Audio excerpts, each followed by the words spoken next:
This video is presented by the Partridge Lake Property Owners Association, in collaboration with the New Hampshire Department of Environmental Services and FB Environmental. Together, we are working to restore and protect Partridge Lake's watershed, not only to improve water quality, but to ensure this cherished resource remains healthy, resilient, and safe for generations to come. We hope our story is helpful to other homeowner associations.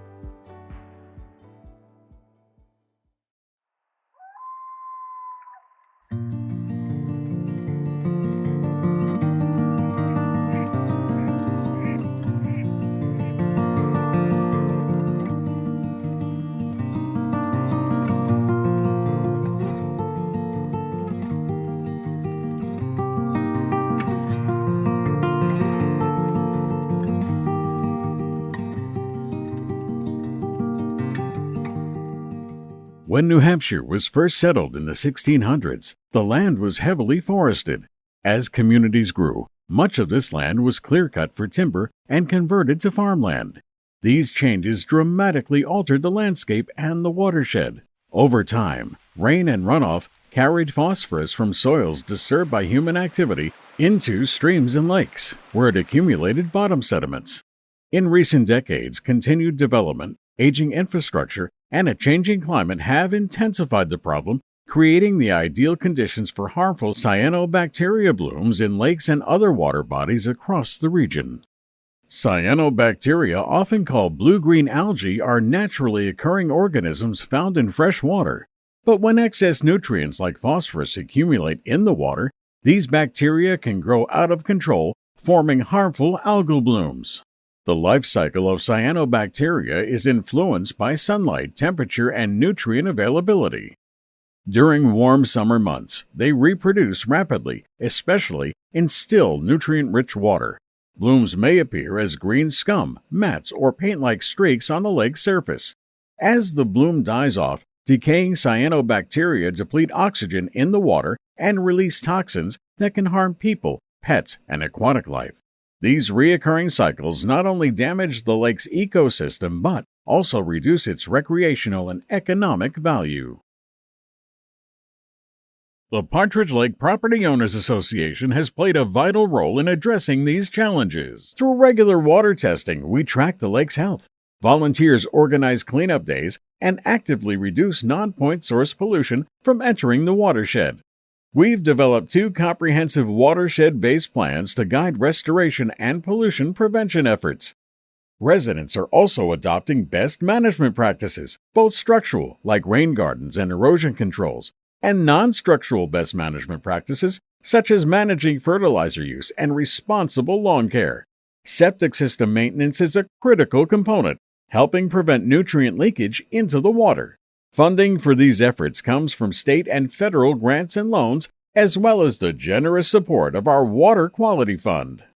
This work thrives because of the dedication of everyday people, our neighbors. No expertise is required, only a willingness to learn, help, and be part of the solution. We partner closely with NH Dept and the municipality to ensure a science-based and community-focused approach. Education and vigilance remain our strongest tools. The New Hampshire Department of Environmental Services acts as a guide for associations and residents. NH Dept offers expertise, financial resources, and technical support, ensuring that local efforts are informed, effective, and sustainable. My name is Steve Landry. I work for the New Hampshire Department of Environmental Services and the Watershed Management Bureau. I also serve as the New Hampshire Non-Point Source Management Program Coordinator. My involvement with Partridge Lake began in 1991 when I was a summer intern at this agency. I was working in the Volunteer Lake Assessment Program, and I was sent to Partridge Lake. It was the first lake I visited as a summer intern, and I met Dayton Goody, who was volunteering with the Partridge Lake Preservation Association at the time. It was a wonderful experience. Got to learn a lot about the lake and a lot about why people in New Hampshire volunteer for lakes and ponds and spend their time and resources on it. In 2008, the Partridge Lake Property Owners Association applied to New Hampshire DES for a watershed assistance grant. We usually get triple the amount of requests for funding that we have available. One of the reasons the Partridge Lake Property Owners Association competed so well was their commitment to their watershed, commitment to their lake, and the expertise on their organization. That first watershed-based plan for Partridge Lake in 2008 was a product of working with consultants and NH Dept experts in watershed management and biology, and it paved the way for lake and watershed management that was really essential for getting us to where we are today with the alum treatment that just occurred. Partridge Lake was the first lake to partner with their town, the town of Littleton, to compete for these loan funds administered by the Department of Environmental Services to develop a watershed-based plan. It's important to recognize the partnerships and contributions from everyone involved in getting the Watershed Restoration Plan published in 2022 and beyond. Firms like Gomez and Sullivan, Comprehensive Environmental, FBE, and Solitude all played critical roles in providing technical support and guidance and financial resources to complete the Watershed Restoration Plan and the alum treatment in 2025. Working for a state agency that provides competitive grants for nonprofit organizations and municipalities to do watershed planning and watershed implementation makes our decision process very complicated and competitive. We rely on grant applicants like the Partridge Lake Property Owners Association to come to the table with resources in hand, time, materials, labor, and most importantly, commitment. The most important thing is trust. We need to trust the grant applicants or the loan recipients that we're going to work with on watershed management, watershed implementation, and in some cases, like at Partridge Lake, an in-lake treatment. A few examples of how the Partridge Lake Properties Association has built trust within our agency with respect to the grants that we administer is their dedication to the lake, their dedication to the watershed, their commitment to watershed planning, and most importantly, the actions they've taken without our direction that have led to watershed improvements, watershed protection, and in-lake improvements. One example is the Partridge Lake's aggressive land acquisition history. The Partridge Lake Property Homeowners Association has pursued active land protection through land purchase in their watershed. And that spoke volumes to us. That means that they purchase lands in their watershed that are no longer at risk of development. They have essentially locked down portions of their watershed, kept it mostly forested, and in perpetual protection. This is one of the most impressive acts of independent watershed protection we've seen, and that's what builds confidence in us as a funding agency because we know they're committed to the mission of lake protection and watershed management. One of the most rewarding things about working with the Partridge Lake Property Owners Association from my perspective as a non-point source management program coordinator is their long-term commitment going back to 1991 when I was a summer intern.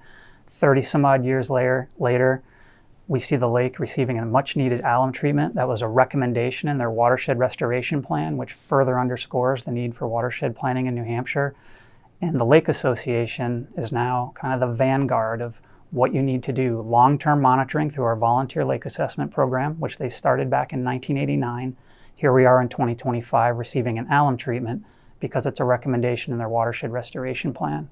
This project is a shining example of what partnerships can achieve on the state, town, municipal, private, nonprofit levels.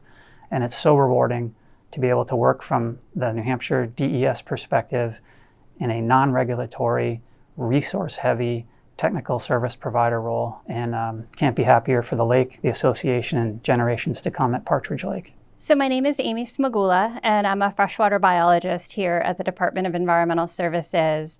When I first learned about Partridge Lake, I was an intern, which was probably about 28 years ago. So this has been a career commitment to this lake on some level. As a biologist, the lake was super interesting to me because it had almost no oxygen at the bottom of the lake, which a lot of lakes in New Hampshire have that happen, but this one was almost halfway up the water column of the lake, which is a little more compelling.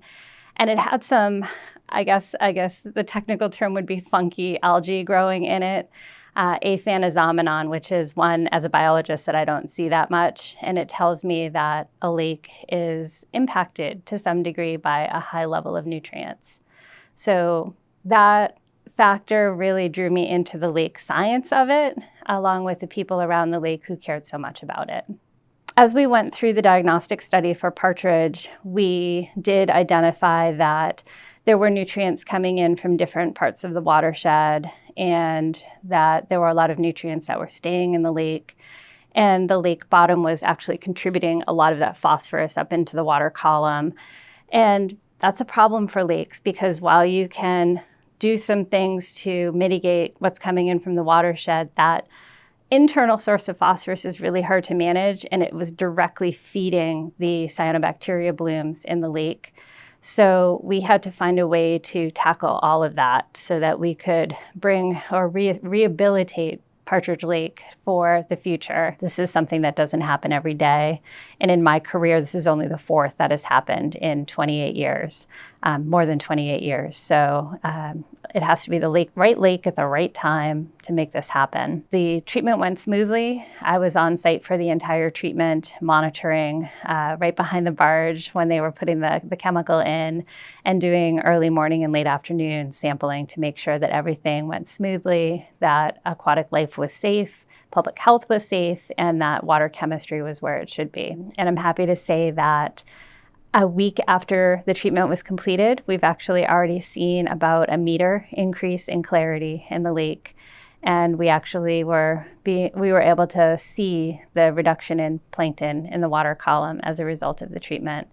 So that was definitely beneficial. My name is Laura Deemer. I'm a certified lake manager and senior project manager at FB Environmental Associates here in our Dover, New Hampshire office.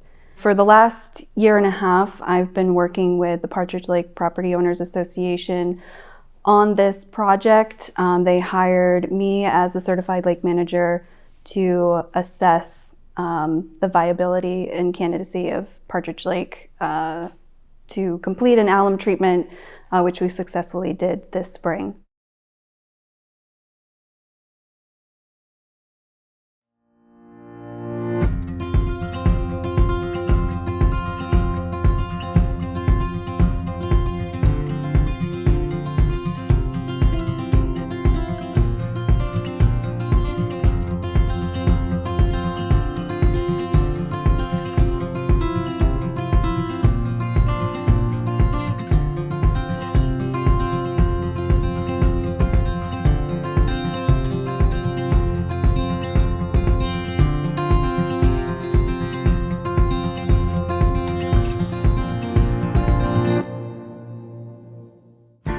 We are adding a chemical to the lake, and so there are some ecological and human health considerations to make. So aluminum can be toxic to aquatic life in high concentrations, especially at low pH, which is most risky when the aluminum compounds are first added to the water. Once added to the water, the aluminum quickly hydrolyzes and forms a white, fluffy flock that turns the water into that aquamarine color. So once the flock is formed, it's no longer toxic, but its physical presence can be stressful to fish. So we design treatments that help to control the pH, that allow the flock to form and settle quickly, and also allow for areas of refuge and time for rest for the aquatic life. During the treatment, we do monitor pH continuously behind the barge to be sure the flock is forming well, and we monitor for a wider set of parameters in the morning and in the afternoon before and after each day's treatment, and then we perform visual assessments for aquatic life distress as well. Following the treatment, there will be immediate improvement of water quality, so Partridge Lakes should see record high water clarity this year. There really is no management option that completely eliminates the risk of cyanobacteria blooms, because cyanobacteria are a natural component of any ecosystem. What these alum treatments are really doing is buying a community time to address the larger issues in their watershed. I so enjoy being part of these types of projects because it takes a village to get them completed, to start, from the beginning all the way through to successful treatment. It's not only at the local level with the association or a town, but you've got to work at the state level and then bringing in, outside consulting. It's multiple levels in all of these organizations that really comes together to make these projects successful. So I enjoy so much being part of these because it's really inspirational seeing these communities come together. I'd say the biggest challenge for our group was time. The watershed restoration plan, it was a year to get the funding for it, and then it was 2 years for the actual restoration plan. So any volunteers that join your group or help, you got to make sure that they have enough time to commit to see the project through to fruition. One of the challenges we found was coordinating between all the different parties. The volunteers, the Partridge Lake Property Owners Association, our steering committee, the town, the New Hampshire DES, getting everybody together and working on the project step by step. Our greatest strength is volunteerism. We started with one individual, which was lifetime resident Dayton Gowdy, who joined the volunteer lake assessment program, and that grew into almost 50 volunteers over time. We focused on best management practices, things that we could control ourselves. I think the best advice I could give to a lake association is that your first call should be to DES. They're a wonderful group of people and a terrific source of information to help guide you through this process. The second call I would make would be to a lake manager. We were fortunate to deal with two great lake managers, FB Environmental and Comprehensive Environmental Inc., or CEI. So some helpful advice to give to others is we started very early on, many decades ago, with a water quality fund, and so every year people put in small amounts, large amounts, whatever they can afford towards our water quality fund. So, you know, it had some teeth to it by the time we got to the point where we were doing the project. Another thing is thinking outside of the box, such as we used some of that money from the water quality to pay for materials for the culvert work that needed to be done. So the town came in and did the culvert work, but we paid the materials, which helped get the town to do more of this work. And additionally, we had some very wonderful people on the lake that bought a lot of the watershed property around, or sections of it, and put it into conservation. We found the New Hampshire DES to be extremely helpful with the steps involved. There's a lot of steps involved, but they will take you through it piece by piece. They'll help you with the billing and how to manage the tasks on the billing, you know, so don't let that overwhelm you if you're starting this process, but you have to have patience, you have to start early, and they will help you through it every step of the way. I'd like to thank all those involved, past and present, for all their hard work, all the volunteers, close to 50 people in our association, Town of Littleton, our municipality, the Department of Public Works, DES, FB Environmental, CEI. I mean, it has been a real group effort, and we all came together over many, many years to make this all happen. And we're extremely grateful. We won't forget, and we'll continue to work to preserve our beautiful lake. We take a moment to honor and remember the individuals from our community who are no longer with us. Those who loved this lake, worked to protect it, and left a lasting legacy on its shores. Their contributions will not be forgotten. Our deepest thanks to the volunteers who give their time, energy, and care to Partridge Lake. From water testing and cleanup days to community education and planning efforts, your dedication drives this restoration forward. Together, we are making a difference.